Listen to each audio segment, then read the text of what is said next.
राधे राधे। कैसे हो फ्रेंड्स? कई दिन बाद फिर से उस रूटीन पे आ चुकी हूँ। सबसे पहले आप सबका वेलकम करती हूँ अपने इस बरेवाल चैनल पर।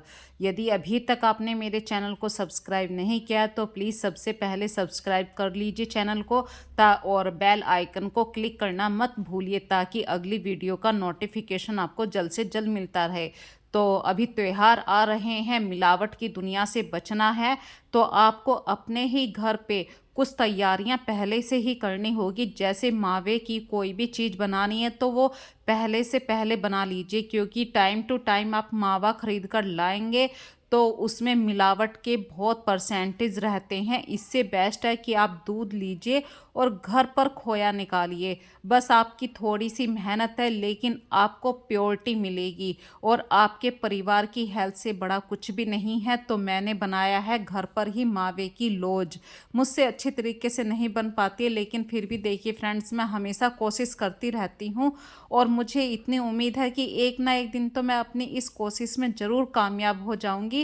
और ये कहते हैं कि हम हर बार हर अनुभव से कुछ ना कुछ सीखते हैं। तो पिछली बार जो मैंने लोज बनाते हुए गलतियां करी थी वो इस बार नहीं करी हैं। बस हाँ, ये थोड़ा सा ज़्यादा रेड की तरफ को हो गया है कलर, क्योंकि जब हम मावे को भूनते हैं तो हम क्या काम करते हैं, हाउसवाइफ होने के नाते कि चलो गैस पे अभी बॉईल नहीं हो रहा है दूध, हम इतनी देर में दूसरा काम निपटा लेते हैं। लेकिन यदि आपको सफ़ेद मावा रखना है तो उसको रेगुलर हाई गैस पे जल्द से जल्द भूनना है और हम करते हैं 1 घंटा लगाते हैं भूनने के लिए।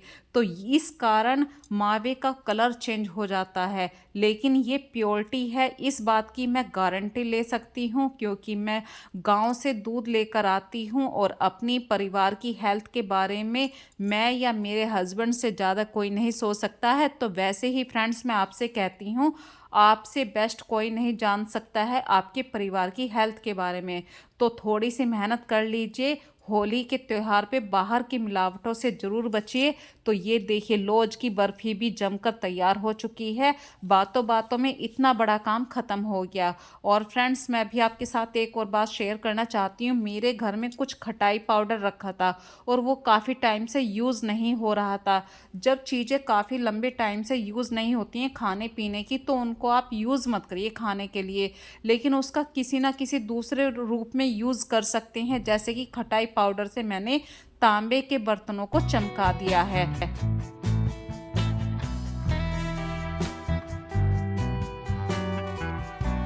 और घर में जो फ्रूट आते रहते हैं उन्हें टाइम टू टाइम धोइए। और स्पेशल जब आप अंगूर आपके घर में आते हैं तो अंगूर के जो गुच्छा होता है, गुच्छे में बहुत ज़्यादा गंदगी होती है। तो अंगूरों को धोते हुए थोड़ा सा ध्यान रखना है। तो किसी गहरे बर्तन के अंदर अंगूरों को डालिए और धोइए। तो ये छोटी छोटी सी बातें होती हैं, देखिए पता सबको रहता है लेकिन हम इन छोटे से पॉइंटों को इग्नोर कर देते हैं। और वो जो अंगूरों के ऊपर गंदगी लगी हुई होती है वो कहीं ना कहीं हमारे अंदर ही जाती है। तो अपने परिवार के बारे में ज़रूर सोचिए। हम हाउसवाइफ हैं तो इसका मतलब ये नहीं है कि हमें कुछ भी नहीं पता। ऐसा है कि सबसे ज़्यादा हम ही सोचते हैं अपने परिवार के बारे में। क्या अच्छा खाना है, उनके रख रखाव का ध्यान भी हमसे बेस्ट कोई नहीं जान सकता है। हर परिवार के मेंबर की सोच तक का हमें पता रहता है। तो फ्रेंड्स, चलिए काम की बातें करते हैं। और जब मैंने कई दिन बाद अपनी कबर्ड को देखा तो देखा क्या, मैं गई थी बाहर हरिद्वार। आप सबको पहले ही मैंने अपनी कई वीडियो में बता रही हूँ। तो इस कबर्ड में से जिसका जो मन कर रहा था कपड़े खींच रहे थे और पूरे कपड़े डिस्टर्ब हो गए थे। मैं रोज़ सोच रही थी 3-4 दिन से, लेकिन तबीयत ख़राब थी तो मैं इतना भी टाइम नहीं निकाल पा रही थी कि कबर्ड को सही से ऑर्गेनाइज कर सकूं। तो आज मैं कुछ ठीक हूँ, अपने आप को अच्छा बेटर फील कर रही हूँ। तो मैंने यही सोचा कि मैं चलिए थोड़ा सा कबर्ड को अरेंज कर देती हूँ। और पूरी कबर्ड के सारे कपड़े मैंने बाहर निकाले और जो जो कपड़े जिसकी लाइन की तरफ के थे, हर किसी के फैमिली में जितने भी मेंबर होते हैं सबके मैंने इस तरीके से पार्टीशन कर रखे हैं। जिसके सबसे ज़्यादा कपड़े हैं उसके कपड़े मैंने नीचे रखे हुए हैं। और सभी के कपड़े अलग अलग हैं। यहाँ तक कि मैं हैंकी और सॉक्स यहाँ और अंडरवियर इन सबको भी सेपरेट रखती हूँ, ताकि जब कोई कपड़ा निकाला जाए तो कपड़ा बाहर ना निकले। लेकिन हमारे घर में कुछ शैतान बच्चे होते हैं, जैसे कि मेरे घर का शैतान बच्चा है कार्तिक। हमेशा सामने से ऐसे कपड़े खींचेगा और पीछे वाले कपड़े बिल्कुल डिस्टर्ब हो जाते हैं। तो आप मदर होने के नाते देखिए बच्चों को नहीं डांट सकते हैं, क्योंकि अगर बच्चे नहीं करेंगे तो फिर और कौन करेगा। और मैं कहीं ना कहीं इस बात से खुश रहती हूँ, चलो महीने में एक बार इस कबर्ड को सही से ऑर्गेनाइज करने का नंबर तो आया, नहीं तो ये सही से रखी रहेगी और हम कुछ भी काम मतलब नए ढंग से नहीं कर पाएंगे। और जब भी हम हर काम को दोबारा से करते हैं तो कुछ ना कुछ तो उसमें इम्प्रूव होता ही है। तो मैंने अभी अपने कपड़े निकाल लिए हैं, उन पर प्रेस करनी अभी बाकी थी। तो उससे पहले सोचा कि पहले थोड़ी सी बालकनी बहुत गंदी थी। बालकनी मतलब ये जो बाहर गैलरी है, अंदर शीशे के गेट तो बंद हो जाते हैं, लेकिन बाहर इतनी डस्ट उड़ने लगी है, मौसम में फ़र्क आ चुका है। तो सोचा कि आज बालकनी को वॉश कर देती हूँ। और जहाँ पे ये वॉश बेसिन है इस पे भी काफ़ी निशान लग रहे थे। तो नहाने से पहले कुछ काम कर लेने ज़रूरी होते हैं, और यही काम था आज का कि मैं चलिए वॉश बेसिन को अच्छी तरीके से हार्पिक से साफ़ कर देती हूँ। और उसके बाद माइक्रोफाइबर का डस्टर होता है, उससे पूरे वॉश बेसिन को सुखा देती हूँ। ये जो डस्टर है ये पानी की छींटों को भी अपने अंदर एब्जॉर्ब कर लेता है, उसकी वजह से जो वॉश बेसिन है उस पे पानी की छींटों के भी निशान नहीं रहते हैं। तो ये डस्टर मैं अक्सर यूज़ किया करती हूँ। जैसे अभी सामने ग्लास की रेलिंग है, तो जब मैं इसे वॉश करूँगी तो पानी के निशान आ जाएंगे। वो जो माइक्रोफाइबर का डस्टर है उसे एक बार लगा दूंगी तो कोई भी निशान नहीं रहेगा। और ये था फ्रेंड्स, आज डस्ट ज़्यादा थी तो ये बालकनी धोनी ज़रूरी थी, क्योंकि कहीं ना कहीं मन में ऐसा रहता था अरे कि सारा घर तो साफ़ कर लिया, बाहर वाली बालकनी इतनी गंदी हो रही है। क्योंकि बाहर बिल्कुल ओपन एरिया है वो, और वहाँ पे डस्ट आना तो बिल्कुल नॉर्मल सी बात है। और घर के आसपास तो डस्ट होती ही है, तो इन चीज़ों का भी ध्यान हमें ही रखना है। और अभी हमारे यहाँ पे जो कूड़ा उठाने वाले हैं वो अभी नहीं आए हैं, तो पूरा डस्टबिन भरा पड़ा है।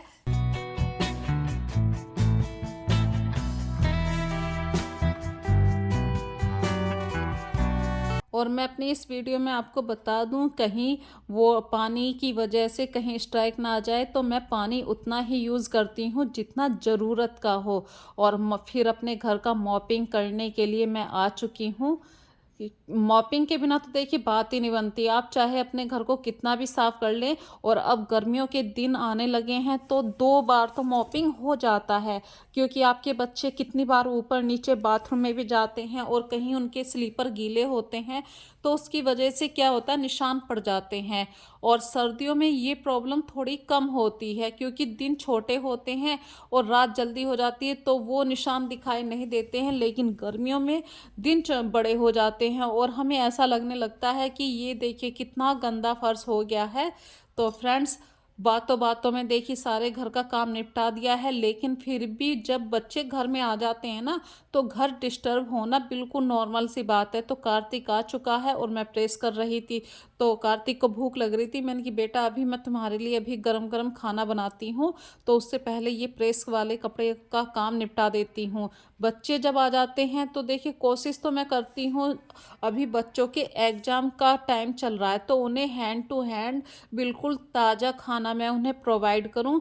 तो मैंने आज बनाई है अपने कार्तिक के लिए अरहर की दाल। और देखिए दाल तो मैंने काफ़ी सारी पूरे परिवार के लिए बॉईल कर ली थी, लेकिन मैं उतने ही दाल में तड़का लगा रही हूँ जितना अभी बच्चे खा सकेंगे। ये टाइम है करीब 12-1 बजे का, और हस्बैंड भी शाम को आएंगे, तो अभी से तो इस दाल को तड़का देने का कोई मतलब नहीं है।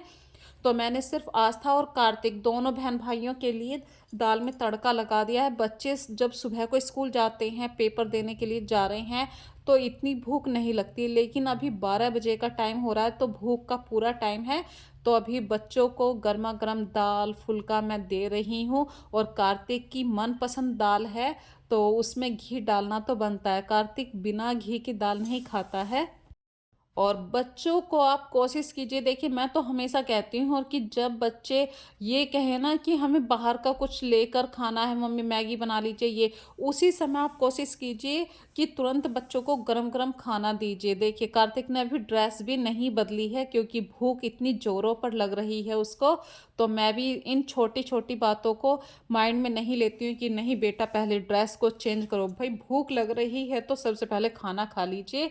और उसके बाद फ्रेंड्स मैं आ जाती हूँ अपने घर में, जैसे मॉपिंग करा है उसके बाद जो कालीन है या जो हमारे रग्स हैं हम उन्हें उठाकर रख देते हैं, तो उन सब रग्स को सब जगह सही से अरेंज करना। और कार्तिक बैठ जाता है टीवी देखने के लिए, और जो कर्टेन्स फोल्ड करे हुए थे उन सारे कर्टेन्स को सही से अरेंज करना। ये छोटे छोटे से काम होते हैं भाई। जब हम काम करते हैं हर चीज़ को फोल्ड करके रख देते हैं, लेकिन उन कर्टेन्स को सही से अरेंज करना जब भी आपके घर का काम निबट पाता है। ये नहीं कि सामान को सही से ऐसे ही रख दिया और हो गया हमारा झाड़ पोछा। उससे ज़्यादा तो कितनी बार हम दिन में इन चेयर को ठीक करते रहते हैं।